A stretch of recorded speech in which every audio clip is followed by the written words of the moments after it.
Dear friends, today a dynamic adventure awaits you. I invite you to listen to it on my Purple Heart Stories channel, and please support with a like and subscription if you enjoy it. The Ghost of the Shooter. Chapter 1. The Return of the Dead. I wake up gasping for air like a drowning man who has just surfaced. Cold sweat turns the sheets into wet seaweed, entangling my body. 43 years old, and the nightmares still come with frightening punctuality, faithful companions of my broken soul. The clock on the bedside table shows 4:17. Outside, the impenetrable darkness of Blue Haven's autumn. Our small house on the outskirts of the coastal town in Maine is surrounded by forest, like a fortress by a moat. Another barrier between me and the world I've long ceased to understand. Juliana sleeps, turned toward the wall. Her breathing is even, peaceful. She's learned not to wake up from my demons. 36 years old, slender figure, blonde hair scattered across the pillow. My wife is a qualified psychologist at the Veterans Rehabilitation Center. 3 years of living together have turned into a choreography of silence. My post-traumatic stress disorder is the third participant in our marriage, invisible but pervasive. I carefully slip out of bed. The floor chills my bare feet, but this sensation is sobering. It returns me to reality from the sands of Kabul and the ruins of Fallujah, where my subconscious throws me every night. The shooting range greets me with dawn fog creeping along the ground like a ghostly army. The smell of gunpowder and wet clay. Silence in which even thoughts seem deafening. Shooting is not just technique, I tell my students, a group of 3 men and 2 women. It's a conversation with the universe itself. My fingers feel every little scratch on the rifle stock. I inhale, the world freezes. I exhale, the trigger yields almost without resistance. A small black rose blooms on the target 400 yards away. Mr. Riley, a red-haired guy in glasses, calls to me, looking like a librarian who accidentally wandered onto the range. At such a distance, you need to account for. A metallic crash interrupts his question and my world shatters into fragments. In a split second, the shooting range disappears, giving way to a dusty alley in Kandahar. Instinct throws my body to the ground, the rifle flies up, scanning the perimeter. My heart pounds like a cornered animal. Blood turns to liquid adrenaline. I'm back there where people die. Reality returns with a wave of shame. Trembling hands, frightened eyes of students. Clumsy Andrew stands over a spilled box of ammunition, pale as a sheet. Sorry, I force out, rising and feeling pain in the knee I hit when falling. Old reflexes don't die. I dismiss the class early, feeling their gazes, a mixture of pity and concern. Each of them thinks the same thing. This man teaches us to kill, and he's broken himself. In the tiny office smelling of gun oil and disinfectant, I swallow a pill and wash it down with water from a bottle. A pathetic ritual that's supposed to keep the beast inside me at bay. The mirror opposite reflects a stranger, a haggard face with shadows under the eyes, premature gray at the temples, wrinkles that shouldn't be there at my age.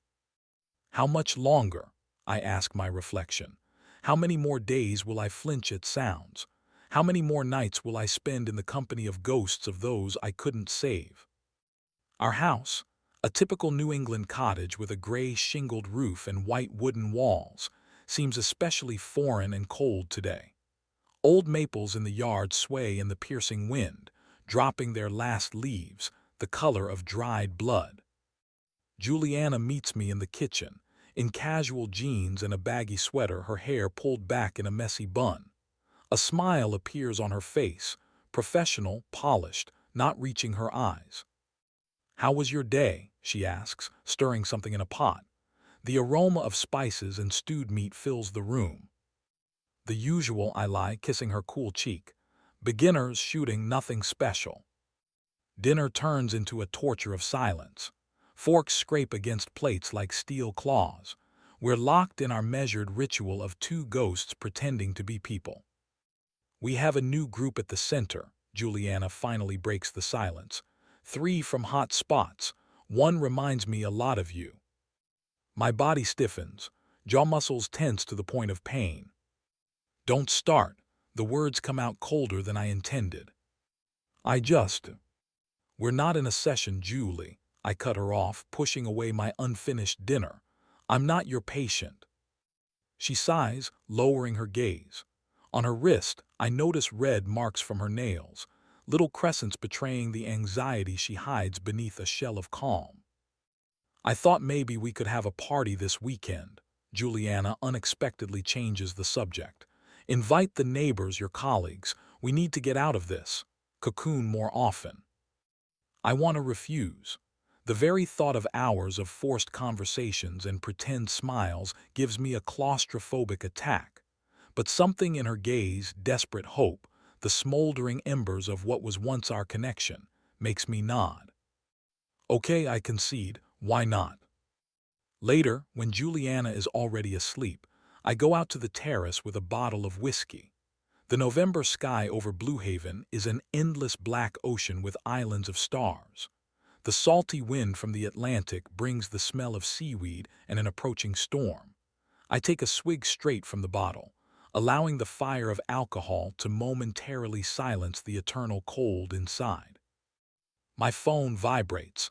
The unfamiliar number on the screen makes me wary. Riley, I answer, controlling my voice.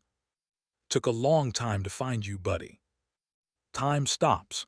These intonations, a low voice with a characteristic huskiness I would recognize out of 1,000. A voice I haven't heard in 7 years. The voice of a dead man. Kyron, I exhale. Kyron McKinley. A chuckle on the other end of the line. The same one I heard in the sandstorms of Afghanistan. In the flesh, he responds, surprised to hear a dead man. Surprised, my throat tightens. You should be dead, that explosion in the suburbs of Kabul. Not quite, there's something in his voice I can't decipher. Survived, though barely. Injuries, captivity, exchange, long rehabilitation. Familiar scenario, right? I sink down onto the terrace steps, my legs giving way. For 7 years, I've carried his death on my shoulders, another name on the list of those I failed to protect. I'm in town for just a couple of days, Kyron continues. For work, made some inquiries and found out you'd settled here. Shooting instructor, not bad for a setup in this hole at the edge of the world. How did you find me? I ask, feeling a strange anxiety. I have my connections. Listen, maybe we could meet. Have a drink, remember the combat years. I'm in Blue Haven for a short time. Something in his intonation makes me tense up. This voice doesn't belong to the carefree guy I knew. There's steel in it now. But the desire to see someone who has returned from my nightmares overpowers caution. Tomorrow at the Sea Wolf Bar on the waterfront, I say. 7 in the evening. Excellent satisfaction can be heard in Kyron's voice. Until tomorrow, brother. After the conversation, I sit for a long time on the cold steps, feeling how the past, buried in the depths of memory, rises like the corpse of a drowned man floating to the surface. The Sea Wolf is the quintessential New England coastal bar. Wood panels darkened with time, fishing nets on the walls, old photographs in driftwood frames. The smell of stale beer, fried fish, and salt has permeated every surface. I arrive early, choosing a table in the corner where I can see the entire hall and both exits. An old habit impossible to break. When the door opens, I instantly recognize his silhouette, although the passing years have changed him almost beyond recognition. Kyron McKinley has become broader in the shoulders, his temples touched with early gray, and on his right cheek there's a scar, a pale line crossing tanned skin. But what's changed most is his gaze, cold, calculating, assessing the room with professional methodicalness. Noticing me, he smiles, and for a moment in that smile flickers the ghost of the former Kyron, a carefree guy with a sharp tongue and the courage of a madman. Lucas, he firmly shakes my hand. Damn, how many years? We order whiskey. I can't help but notice the expensive watch on his wrist and the suit, clearly custom-made. Doesn't look like the equipment of an ordinary security consultant, which is what he calls himself. So, a private consultant, I ask when the bartender brings our drinks. Not bad for a man who confused his reports every week. Kyron smirks, but his eyes remain vigilant. Corporate clients mostly. Risk assessment security systems, he takes a sip. Europe, Asia, Middle East. They pay well and you, married I heard. Yes, I nod. Juliana, she's a psychologist, works with veterans. Oh, his eyebrow rises. So she understands our peculiarities. She tries, I answer evasively. We met through a support program, she led a group. Kyron looks at me intently, as if dissecting every word. What's it like, being a civilian? Quiet, I shrug. Sometimes too quiet, but that's what I need. We immerse ourselves in memories, mutual acquaintances, funny stories, moments of respite between battles. But I notice that Kyron skillfully avoids specific questions about his life after the army, yet shows exceptional interest in my work, the town, Juliana. We're having a party this weekend, I unexpectedly invite him. Nothing special, just a small barbecue, if you're free.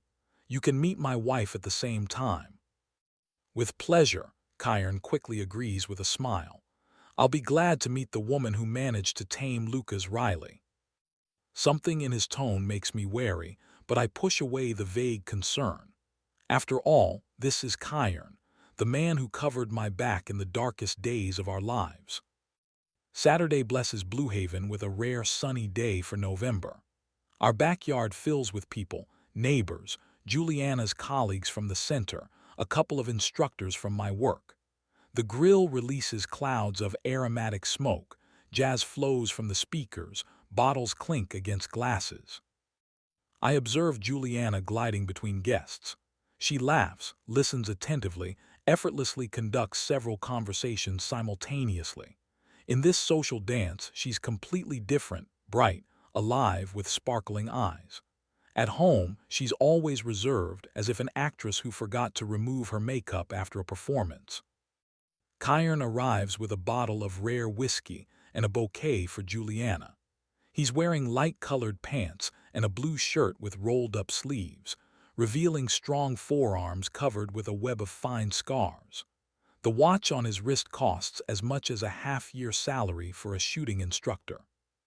Juliana, this is Kyron McKinley, I introduce. We served together in Afghanistan. I've heard, she smiles, accepting the flowers. Lucas said you were the best sniper in the unit. He exaggerates, Kyron modestly responds, but his gaze studies my wife with professional thoroughness. And you help those who returned from war, a noble calling. I move away to the grill, but continue to observe them. The conversation clearly flows easily. Juliana animatedly tells something. Kyron listens with undisguised interest, occasionally inserting comments that make her laugh genuinely. I can't remember the last time I evoked such a reaction from my wife. Haven't seen her this happy in a long time, remarks Warren, my colleague, approaching with a bottle of beer. You've got a good wife, Riley. I nod, not taking my eyes off Juliana and Kyron, who are now sitting in wicker chairs under the old apple tree. Who's that guy? Warren asks, nodding toward Kyron. Looks like he accidentally wandered into our backwater town. I frown. Indeed, Kyron looks alien here, too well-groomed, too expensively dressed for a security consultant. And that watch. Those are worn by Wall Street financiers or drug lords. When most of the guests have left, I go to the kitchen for a new batch of drinks. Passing by an open window, I hear Kyron's voice. And you work at the center every day. Is security present there constantly? Only at the entrance, Juliana answers. Mainly because of the medications in the medical unit. I usually finish around 6, sometimes stay late for individual sessions. I freeze. Why does Kyron need such details? I return to the yard, but the conversation has already changed direction. Juliana enthusiastically talks about some new therapeutic method, and Kyron listens with an expression of sincere interest. Watching them, I feel a vague anxiety growing inside. Something is wrong. The Kyron I knew never had any interest in psychology, and now he's dropping terms and concepts, clearly impressing my wife with his knowledge. When the last guests leave and Juliana goes upstairs, I remain on the porch, pondering the oddities in my old friend's behavior. Too many questions about Juliana and her work, too close attention to the details of our life, the expensive watch and suit with a modest job, according to him. The equation doesn't add up, and I intend to find out why. I take out my phone and dial Kyron's number. "Missing me already?" he answers with a light mockery. "A bit," I begin, trying to sound casual. "Listen, I have a pass to private hunting grounds in the Catskill Mountains. How about getting away for a couple of days, like in the old times, just without people trying to shoot us?" The pause on the line extends. I can almost physically feel Kyron weighing my words. "Hunting, is it?" he finally says. "Didn't know you were into that." "Started a couple of years ago," I lie. "Helps distract." "When are you planning?" "Next weekend," I suggest. "We'll leave Friday, return Sunday. The places there are wild, almost no connection, complete disconnection from civilization." Another pause. I grip the phone so hard my knuckles turn white. "Sounds tempting," Kyron finally agrees. "Well, I'm in." "Great," I try to hide my relief. "I'll arrange everything." Ending the call, I remain on the porch, staring into the darkness of the garden. I don't know what exactly Kyron is hiding, but I'm determined to find out the truth. 3 days alone in the mountains, that should be enough to pull all the answers out of him. I return to the house and find Juliana in the kitchen. She's pouring water into a glass. "Can't sleep?" I ask. "I heard your conversation." She looks at me attentively. "You invited Kyron hunting." "Yes," I nod. "I want to catch up. He meant a lot to me." Juliana smiles, but I notice something like concern in her eyes. "I'm glad you're communicating with people again," she says, lightly touching my cheek with her lips. "Especially with those who understand what you've been through." After she leaves, I go down to the basement and open the safe with weapons. I take out my favorite hunting rifle and begin to clean it thoroughly. Then I check the supplies of ammunition, first aid kit, camping equipment. If Kyron is plotting something, I'll be ready. And this time I'll have the advantage, territory I know like the back of my hand. Chapter 2: The Hunt Begins. My pickup loaded with gear leaves Blue Haven at dawn. Fog swirls over the road, turning the highway into a ghostly river. Kyron sits in the passenger seat, relaxed, leaning back. His equipment looks too expensive for simple hunting: dark cargo pants made of technical fabric, a jacket with multiple pockets, hiking boots clearly custom-made, and the same watch on his wrist, gleaming in the morning light. "How far are we going?" he asks, studying the landscape flowing past the window. "My favorite spot, a valley beyond the Blue Rocks Ridge," I answer. "Tourists don't make it there. The road is too dangerous for regular cars." Kyron nods, then turns to me. "Tell me about Juliana. How did you meet?" I grip the steering wheel tighter, not taking my eyes off the winding road. As I already mentioned, she led a support group. I didn't go there by choice. A psychiatrist from the Veterans Administration referred me. After the second session, she suggested coffee, said I was wasting time in the group if I wasn't going to open up. "And it worked?" Kyron asks with a slight mockery. "No," I smile crookedly, "but she was persistent. What about you? Contracts in Europe, Asia, sounds intriguing." Kyron vaguely waves his hand. "Work is work. You assess risks, write reports, develop protocols. Boring, but the money is good." I notice how skillfully he avoids specifics, not sharing anything substantial.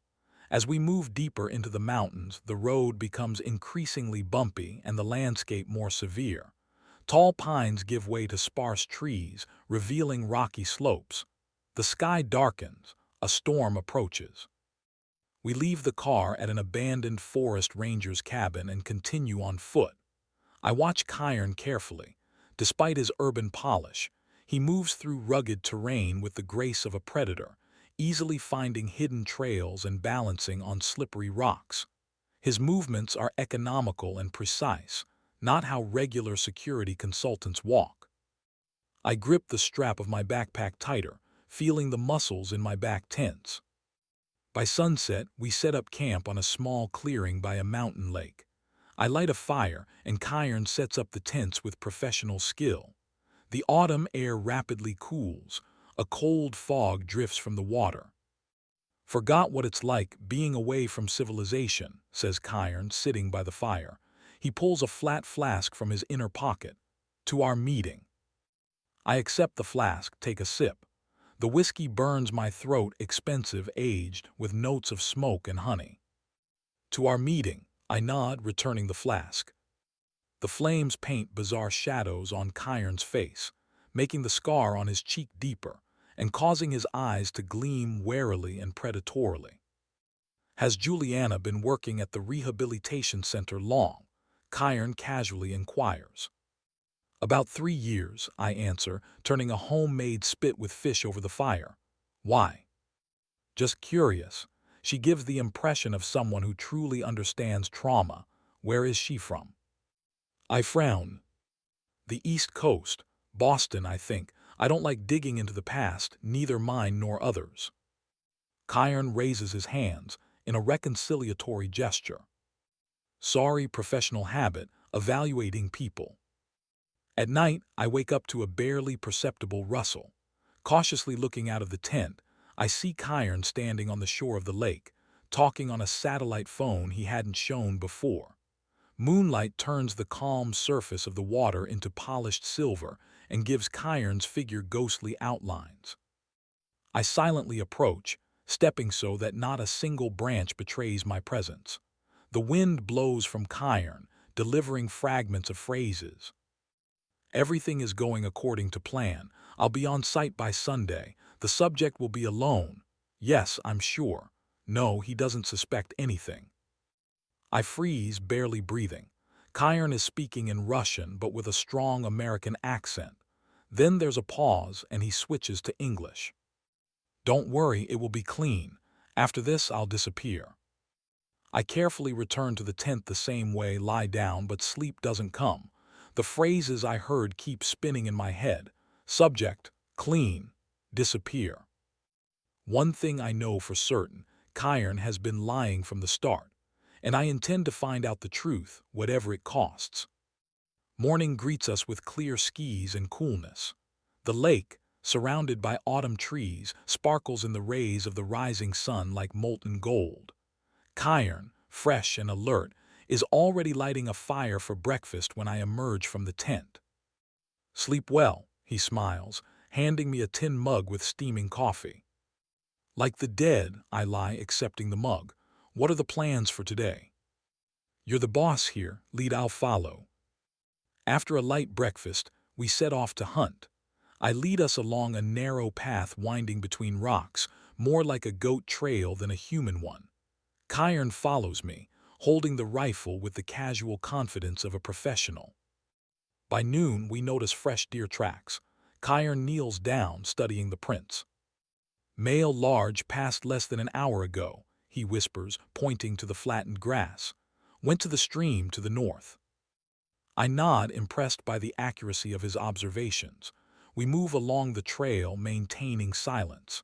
Suddenly, Kiron raises his hand, calling for a stop. A moment later, I see it too. About 200 meters ahead, at the edge of the forest, a majestic deer grazes, unaware of our presence. Kiron takes aim, exhales, and a clean shot echoes through the valley. The deer falls, not even having time to understand what happened. "Clean shot," I remark respectfully. "Haven't lost your skills." Kiron shrugs.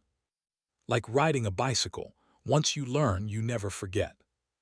We take a break by a small stream. While Kiron dresses the carcass, I gather firewood. Returning, I accidentally knock over his backpack and it falls, partially opening.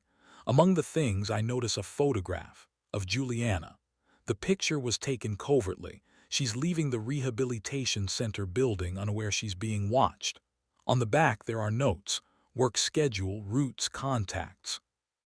The blood freezes in my veins. I quickly return the backpack to its original position and go to Kyron, pretending I didn't see anything. But inside, everything boils with rage and fear. Now I'm sure Kyron is not hunting deer. I suggest we split up after lunch, I say as casually as possible. I'll go check the western slope. There are often moose trails there. Sounds reasonable, Kyron nods, not raising his eyes from his task.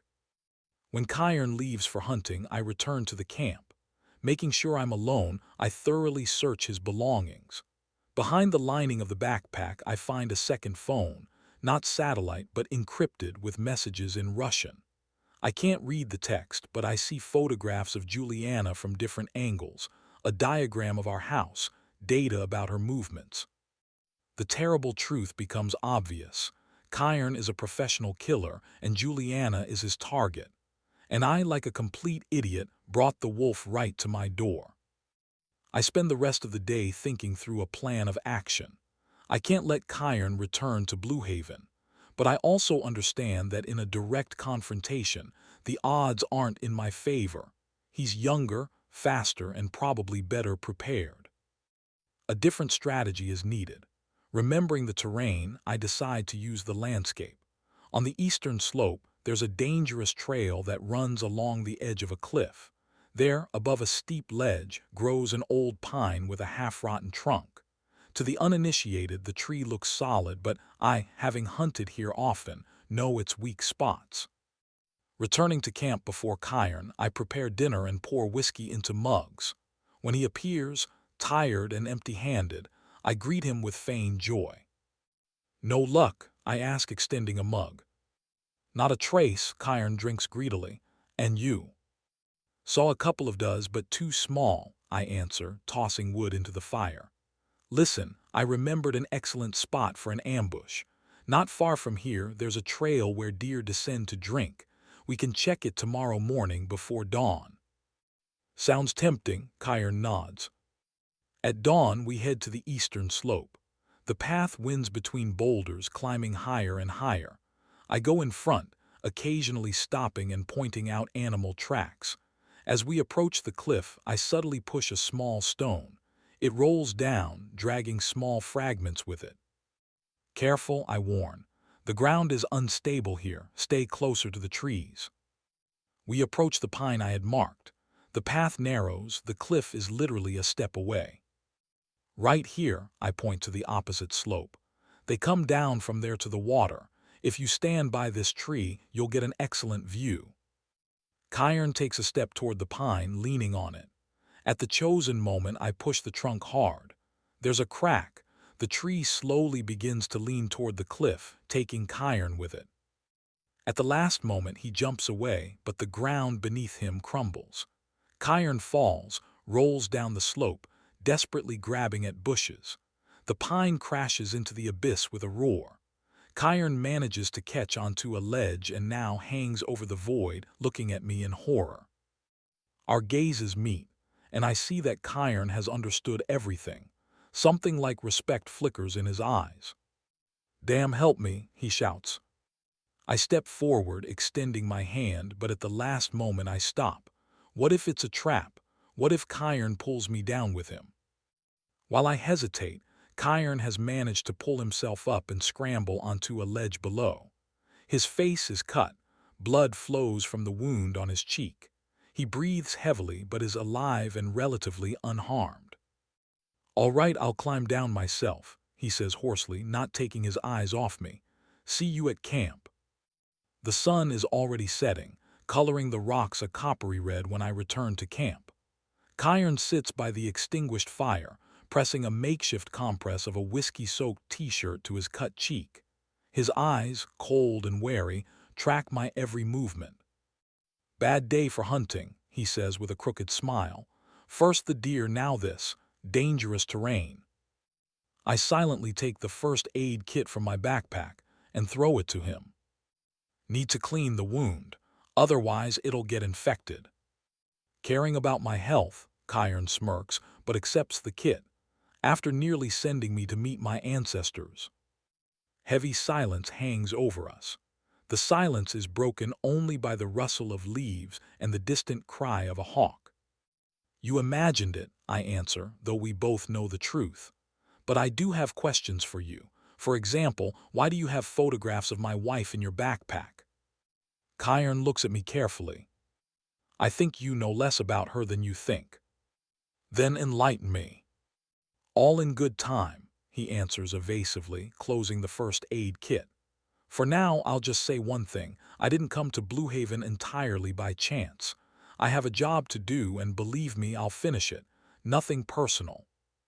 I tense up. That's not going to happen. It will, friend, Chiron calmly objects. The only question is whether you'll stand in the way. The air around us thickens. We both understand that the next move could be decisive.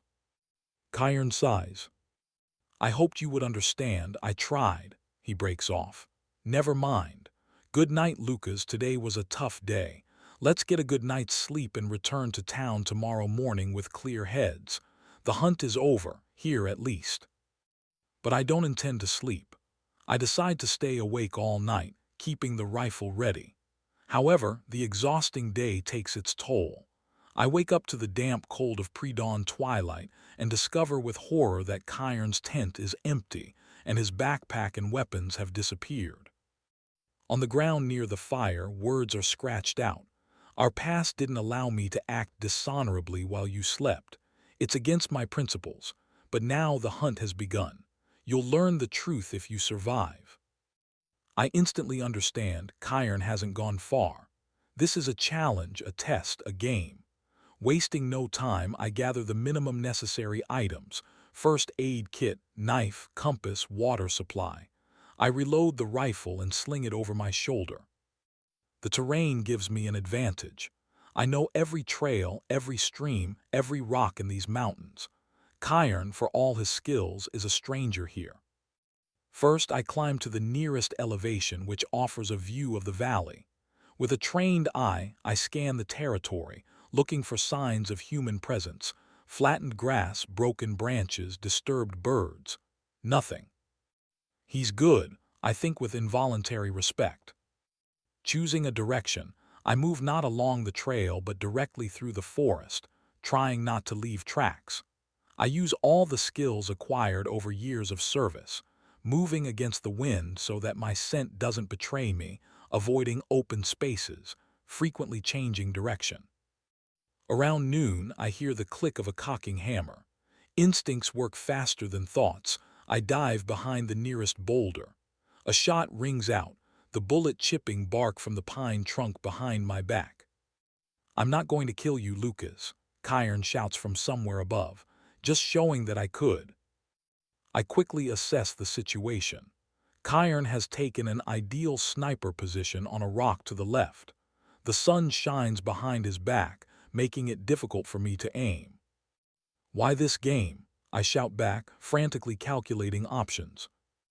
Not a game, but a test, Chiron responds. Remind me what we said to each other in Kabul. Remember that night? I remember. The night when our squad was ambushed and Chiron and I were cut off from the others. Then we swore to cover each other, no matter what happened. That was long ago, before you sold out, I shout, using the moment to determine Chiron's exact location. I notice movement among the rocks and shoot. Chiron manages to jump back, but I see that the bullet passed close enough. After this, a real duel begins. I lead Chiron toward marshy terrain, knowing that my advantage will be maximized there. He, in turn, tries to drive me into open areas where he can use his sniper skills. By evening, we're both exhausted, covered in mud and blood from numerous minor wounds. I received a grazing wound to the shoulder, not fatal but painful. Chiron limps after nearly getting bogged down in a quagmire, escaping at the last moment. In the twilight, we meet at the edge of a deep ravine. Chiron looks exhausted, but determination burns in his eyes. I'm sure I don't look any better. "Let's end this," he says, tossing aside his empty rifle and pulling out a combat knife. I nod, removing my weapon. This is our last dance, hand-to-hand combat like in the old days during training. We come together silently. Kyron attacks first, a powerful blow aimed at the throat. I dodge, letting his arm pass by and trying to execute a hip throw. But the ground beneath our feet is slippery from recent rain. I lose my balance, Kyron tries to regain his, and together we crash from the edge of the ravine, tumbling down the steep slope into bottomless darkness. Chapter 3, Trapped. Consciousness returns to me in jerks, like disparate frames of damaged film. First comes pain, deep, pulsating, filling my entire being. Then the sensation of damp cold, penetrating to the bones. I try to move and groan faintly. My right leg explodes in agony. I open my eyes. Dim light filters from above, where a narrow strip of gray sky is visible between stone walls. I lie at the bottom of a deep crevice. The wet earth beneath my back has turned to liquid mud mixed with blood. I slowly rise on my elbow, assessing the situation. My right leg is most likely broken. My ribs respond with sharp pain at each breath. Blood has crusted on my forehead from a deep cut. Several meters from me, leaning his back against a mossy rock, sits Kyron. His face is a mask of dried blood and dirt. His left arm lies lifelessly on his knees, unnaturally swollen at the wrist. He breathes heavily and intermittently, wincing with each inhale. He seems to have damaged ribs too. "Welcome back to the land of the living," he says hoarsely, noticing my gaze. I look around more carefully. We're at the bottom of a narrow crevice about 10 or 12 meters deep. The walls are almost vertical, covered with damp moss. Above, the tops of trees can be seen, swaying in the wind. "How long was I unconscious?" I ask, with difficulty assuming a sitting position. "About 3 hours," Kyron answers, grimacing from pain. "I managed to gather some things that didn't break in the fall. The first aid kit is relatively intact, water too, a couple of energy bars." I look at the steep walls, at my mangled leg, at Kyron with his injuries, and the bitter irony of the situation pierces me like a knife. Two elite fighters who drove each other into a deadly trap. Now we both can't get out independently and are doomed to a painful death. "If no one comes to help, this place will become our communal grave," I say aloud. Kyron barely noticeably nods. "One person definitely won't get out of here," he says, looking me straight in the eyes. "Either we help each other or we both die here, just one a little earlier, the other a little later." "So what's the plan, Captain?" Kyron tries to smirk, but it looks more like a grimace of pain. "Slit each other's throats or try to get out?" I look at him for a long time, weighing options. I have a knife still attached to my belt, but what's the point? Even if I kill Kyron, it won't help me escape, and that means it won't help protect Juliana. "First we survive," I finally answer. "I'll examine your arm, you'll help me with my leg." Kyron nods.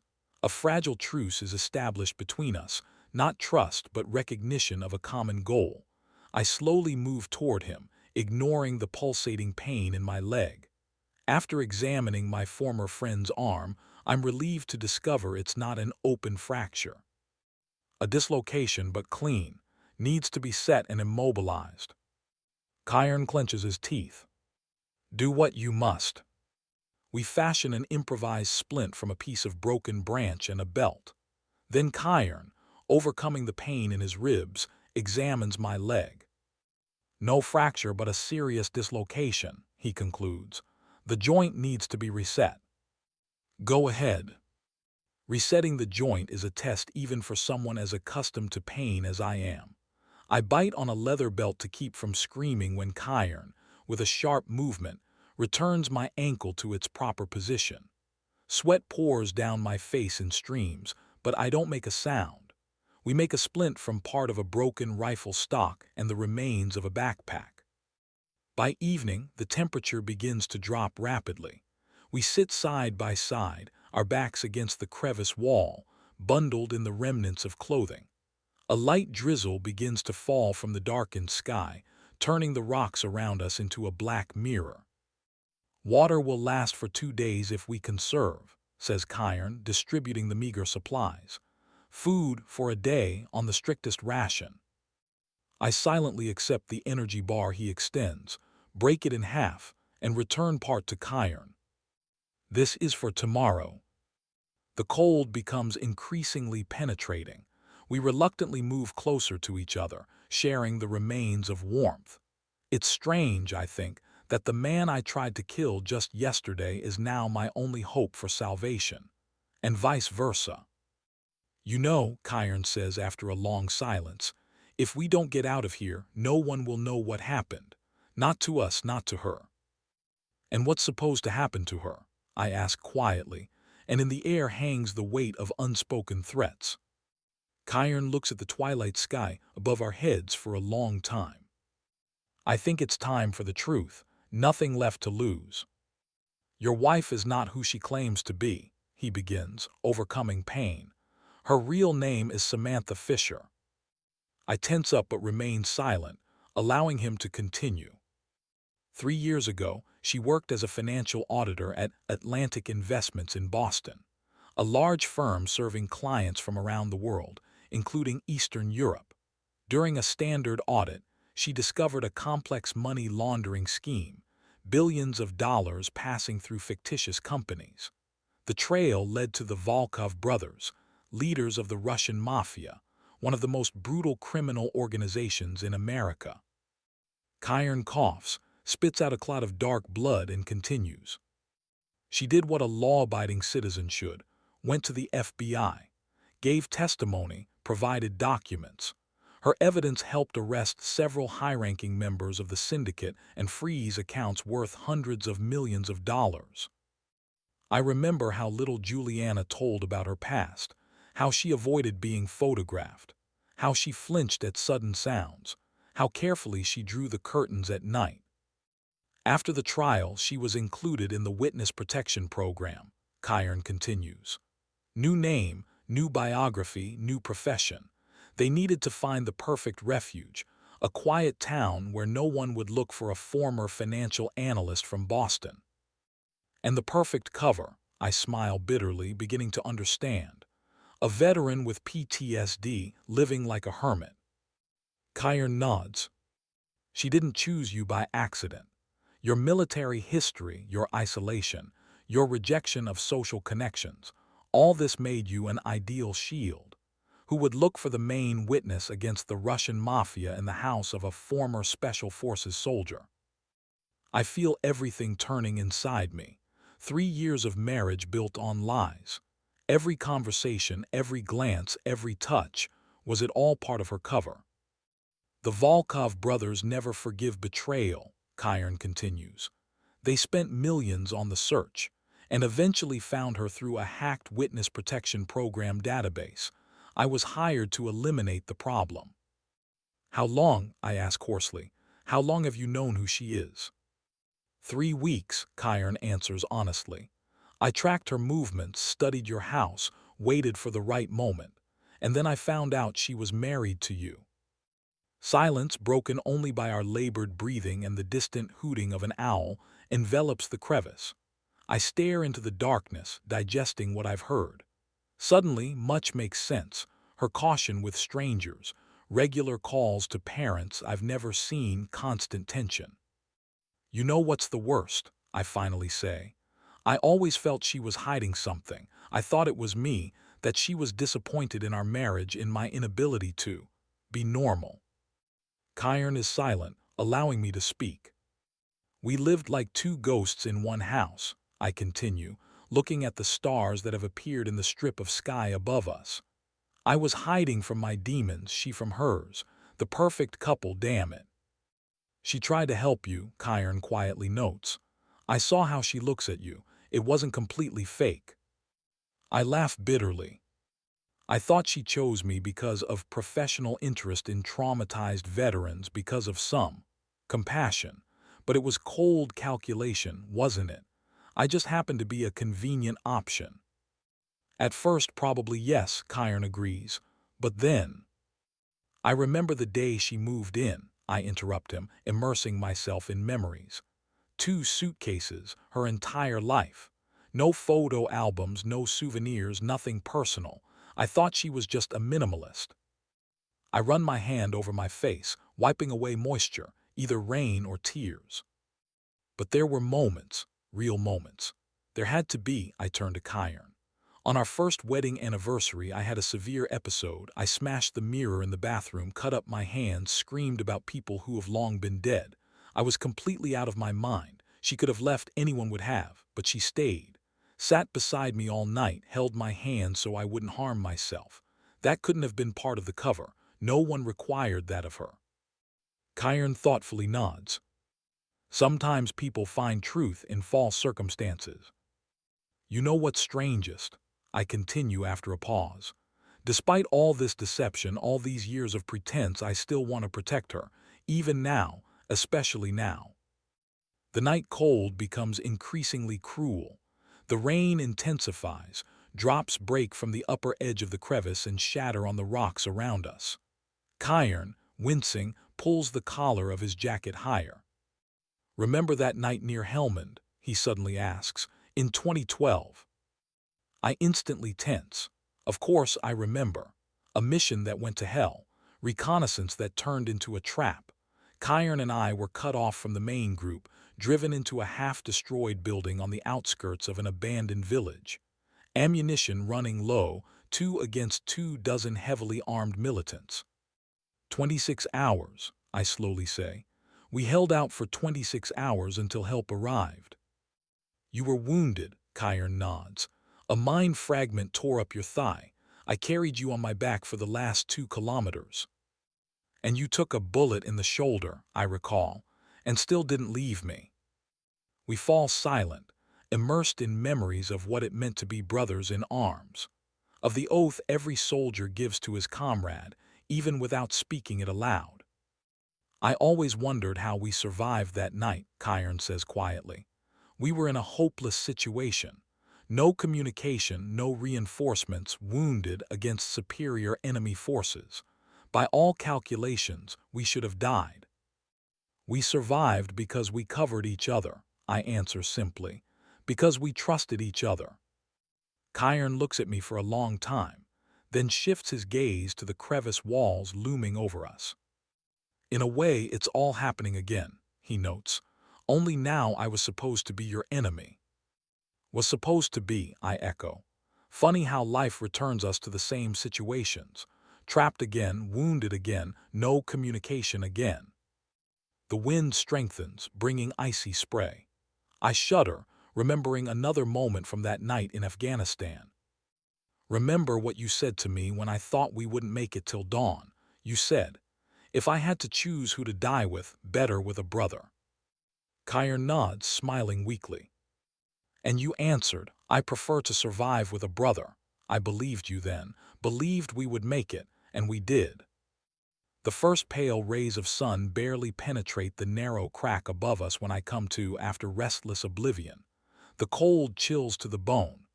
Kyron, leaning against my shoulder, isn't sleeping either. Feverishly shining eyes betray a fever. We need to get out, I say hoarsely. Otherwise, infection will kill us faster than thirst. Kyron slowly nods. I have an idea. One of us can boost the other to that ledge. He points to a small stone cornice about 3 meters from the bottom of the crevice. From there, one can reach that crack and gradually climb to the top. I assess the distance. The plan might work, but a problem remains. What about the one who stays below? The one who gets out will find a way to pull up the second, Kyron answers, not meeting my eyes. We both understand what this means, complete trust. Whoever gets out first could simply leave, letting the other die. I have a thought. If Kyron gets out, he might just complete his mission, kill Juliana and disappear. You'll go first, Kyron says, as if reading my thoughts. You have both hands working. I shake my head. No, you go first. Kyron looks at me in surprise. You trust me, after everything I've told you. It's not about trust, I smirk grimly. If you don't come back, I'll die here anyway, but if you do return, it means we both survive. Kyron is silent for a long time, processing my words, then slowly nods. Like in Helmand, he says quietly, either we both survive or no one does. We struggle to our feet, wincing in pain. I lean against the wall, trying not to put weight on my injured leg. Stand on my shoulders, I command. Use your healthy arm to grab the ledge. Kyron hesitates. Your leg. I'll manage, I cut him off. Come on while we have strength. Interlacing my hands to create a support for his foot, I create a platform. When Kyron climbs onto my shoulders, pain pierces my knee with fiery needles, but I clench my teeth, not making a sound. Kyron, balancing on my shoulders, reaches with his good arm for the stone ledge. Got it, he exhales when his fingers grasp the protrusion. With effort, he pulls himself up, swings his leg over the edge, and finally climbs up. From there, breathing heavily, he examines the wall for a further path. I sink to the ground, feeling darkness encroaching from the pain. Kyron suddenly disappears from sight and the crevice sinks into silence. Minutes stretch into eternity. 5, 10, 15. My thoughts race from hope to despair. 20 minutes. Maybe Kyron is already far away. Maybe he decided saving me is impossible. Or maybe he's already headed toward Juliana to complete his mission. Another 10 minutes pass. I close my eyes, preparing for the inevitable. Suddenly from above comes a rustle. I look up and see Kyron lowering a long, sturdy branch tied with improvised rope made of vines and belts. Tie it around your waist, he shouts. I'll pull you up. Our eyes meet, and I see in his gaze what I was looking for, confirmation that some bonds are stronger than duty, stronger than money, stronger than anything that tries to separate people. At this moment, I understand that we will both get out of this crevice, and that the fight for Juliana's life is just beginning. Chapter 4: The Final Battle. Every step is torture. Leaning on a roughly carved staff, I slowly limp along the forest path. My leg, fixed in a makeshift splint, pulses with pain beneath layers of bloodied bandages. Kyron walks beside me, pressing his injured arm to his chest, occasionally stopping to catch his breath. Broken ribs make each breath difficult. 2 days have passed since our rescue from the crevice. 2 days of exhausting journey through the forest with minimal water supply and almost no food. We've been feeding mainly on wild berries and roots that Kyron identified as edible. About a mile left, I say, recognizing the outline of the hills. We should soon see the northern outskirts of Blue Haven. The sun is setting, turning the sky into a canvas of painfully red hues. I can't shake the feeling that time is almost up. We need to be extremely careful, says Kyron, wiping sweat from his forehead. His face is gaunt and his eyes are sunken. The fever that began in the crevice is intensifying. If the Volkov brothers haven't received a report from me, they've surely sent someone else. I nod. This thought has been haunting me the entire way. Juliana, or Samantha as I now know, might already be dead. Or, even more frightening, in the hands of professional torturers from the Russian Mafia. Reaching a height, we stop. Below, a mile from us, Blue Haven is visible, peaceful, and unsuspecting. The setting sun reflects in the windows of houses, turning them into fiery mirrors. I raise to my eyes the binoculars that miraculously survived the fall. Our house is only partially visible, hidden behind a green wall of trees, but even from this distance, something seems wrong. Damn, I exhale, passing the binoculars to Kyron. We have uninvited guests. Near my house stand 3 unknown vehicles, 2 black SUVs and a silver sedan. People in dark clothing move around the perimeter of the property, and even at a distance, their behavior betrays professional training. Those are Volkov's people, Kyron confirmed, studying the situation.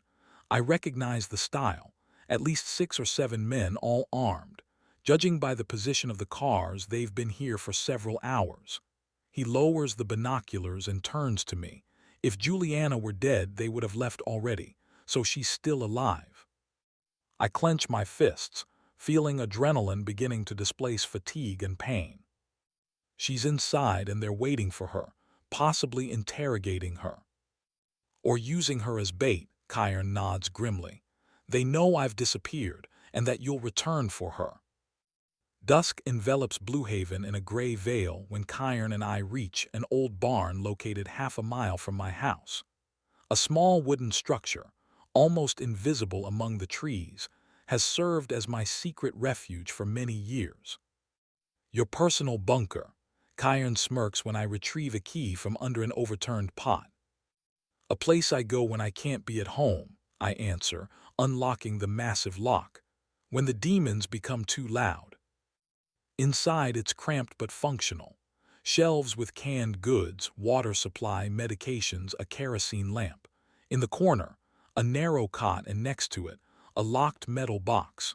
With a quiet groan, I sink onto a chair and begin retreating the wound on my leg. What's in the box? Kyron inquires, filling a kettle with water from a canister. I look up at him heavily. Tools for fighting ghosts. Opening the box, I take out a Beretta M9 pistol, 2 M67 grenades, a hunting carbine with an optical sight, and an impressive supply of ammunition. Kyron softly whistles. Serious preparation for fighting inner demons. I have specific demons, I smile grimly.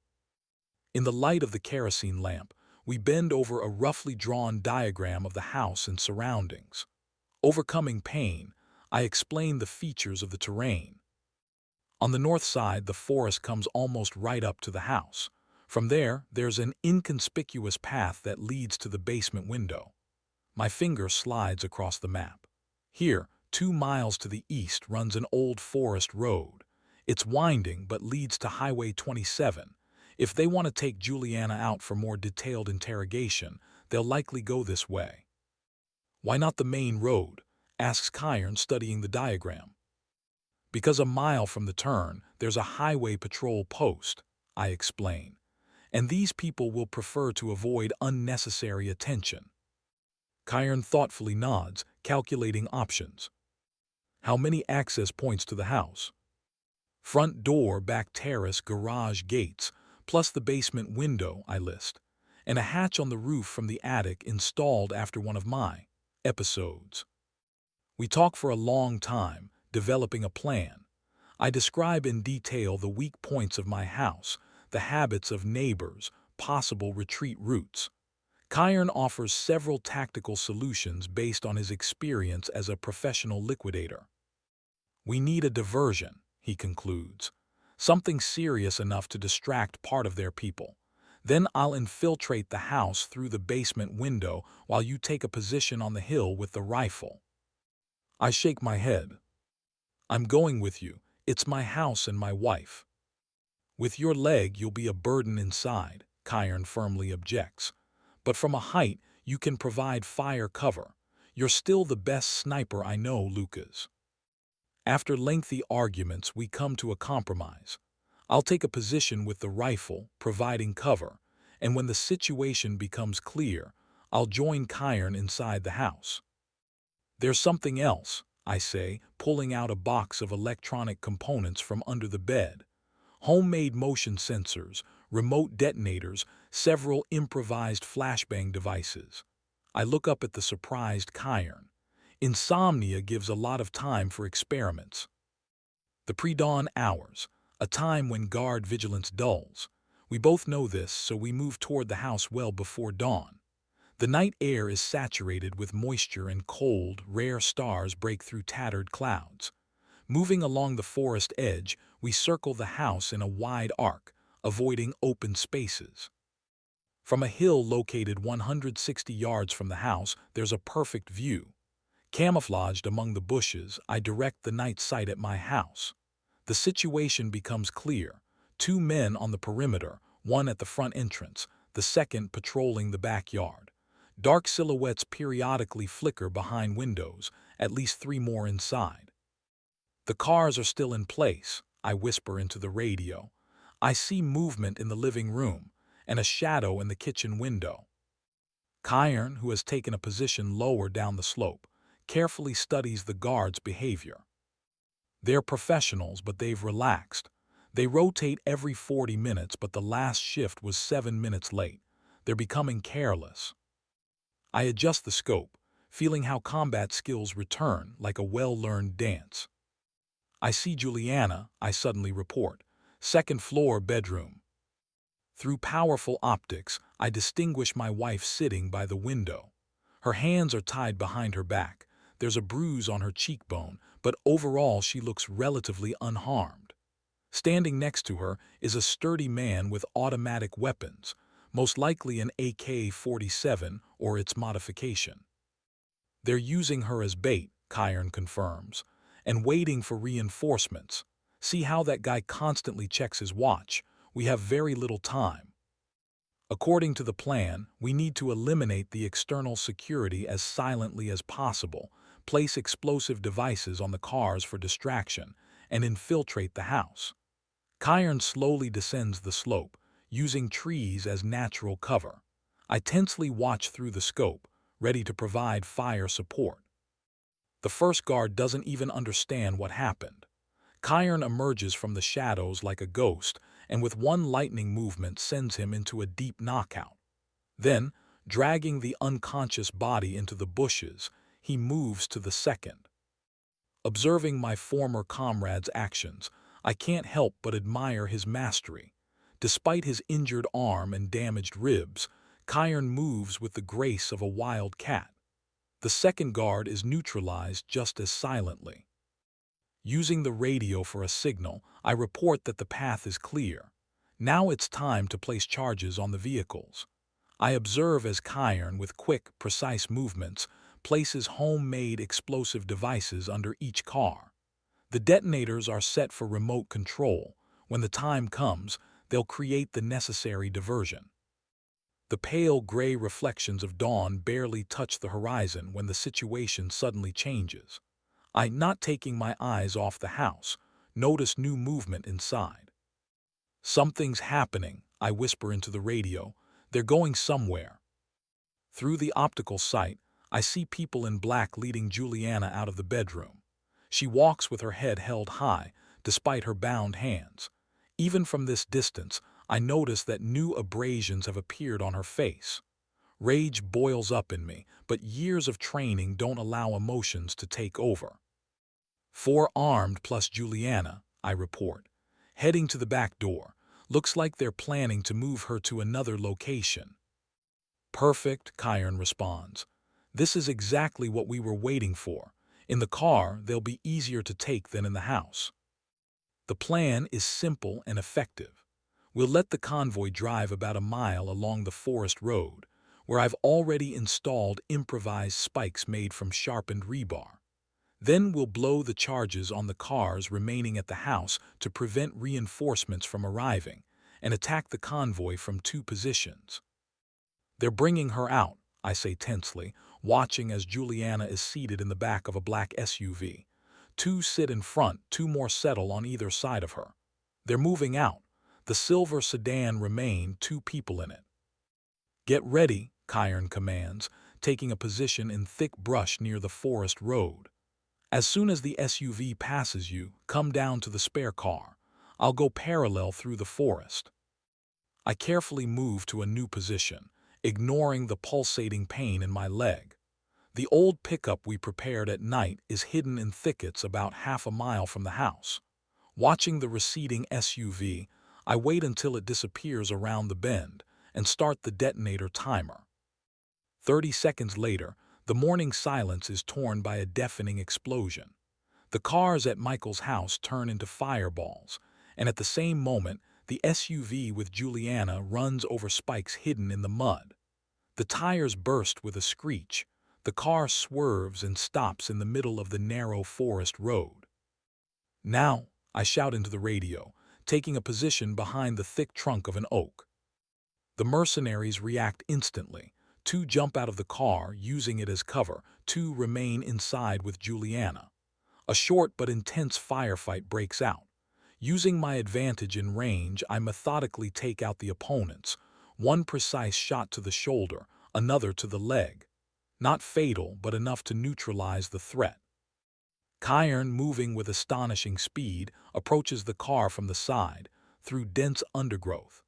The third mercenary, noticing the movement, turns to shoot, but Kyron is faster. A short hand-to-hand fight ends in favor of the former Special Forces soldier. "Juliana," I shout, approaching the car where the last guard remains, holding my wife as a human shield. The last mercenary, a large man with cold gray eyes, presses a pistol to Juliana's temple. Judging by his confident grip and focused facial expression, he's not the type to surrender easily. He slowly backs toward the forest, dragging Juliana with him. "Drop your weapons," he shouts with a distinct Eastern European accent, "or she dies." Kyron and I freeze, keeping our weapons ready but not risking shooting. The situation has evolved into a classic stalemate. Any sudden movement could cost Juliana her life. "It's over," Kyron says calmly. "Your people are neutralized, reinforcements won't come. Release the woman and we'll let you go." The mercenary smirks. "I'm not that stupid. The Volkov brothers paid me for her. Alive or dead, what's the difference?" I notice how Juliana barely perceptibly tenses. Years of living together allow me to instantly understand her intentions. She's going to act. "Running is pointless," I continue, making a barely noticeable step to the right. "Too many witnesses. The Volkovs will find you and punish you for failure." We carefully move, trying to flank the mercenary from two sides. He nervously shifts his gaze from one to the other, tightening his grip on Juliana's throat. "I'm already dead," the mercenary growls, retreating further from the road, "and I'll take her with me." But at this moment, several things happen at once. Juliana sharply throws her head back, hitting the mercenary's nose with the back of her head. His grip momentarily loosens. Kyron, who was waiting for this moment, lunges forward, drawing the opponent's attention to himself. I use the second of confusion and shoot, hitting the mercenary precisely in the shoulder of the arm holding the weapon. The man cries out in pain but doesn't release Juliana. Instead, he throws her to the ground and, turning, dashes into the forest. Kyron rushes after him. "I'm going after him," he shouts on the run. "Check on Juliana." I run to my wife, who has fallen onto the damp grass. She's alive but looks exhausted. Freeing her wrists from plastic ties, I carefully help her sit up. "Are you okay?" I ask quietly, looking her directly in the eyes for the first time in a long time, knowing who she really is. "Yes," she nods, rubbing her chafed wrists. "Lucas, I need to explain." "Later," I interrupt her. "Now we need to get out of here." At this moment, we hear the cracking of branches and heavy breathing. From the depths of the forest appears Kyron, dragging behind him a bound and disarmed mercenary. "Thought he might be useful," Kyron explains, throwing the captive to the ground, "for information." But our joy is short-lived. From the direction of the main road comes the sound of approaching vehicles. Someone noticed the explosion and called for reinforcements. "We need to leave immediately," I say curtly. "To the mountains, to the eastern pass. There we'll have the advantage." The mountain ridge is indeed ideal for the final confrontation. I know every trail there, every ledge. If Volkov's people decide to pursue us, they'll find themselves on unfamiliar territory.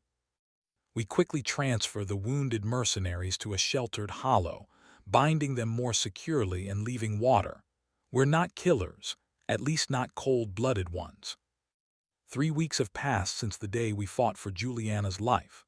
We've taken shelter in a mountain cabin belonging to an old friend from my military service. There, away from civilization, Juliana was able to contact her handler from the Witness Protection Program. The arriving FBI agent was shocked by the story of our survival and especially by Kyron's participation. "You understand this changes everything, Mr. McKinley," said the agent, a tall man with tired eyes, wearing a suit as if it were his second skin.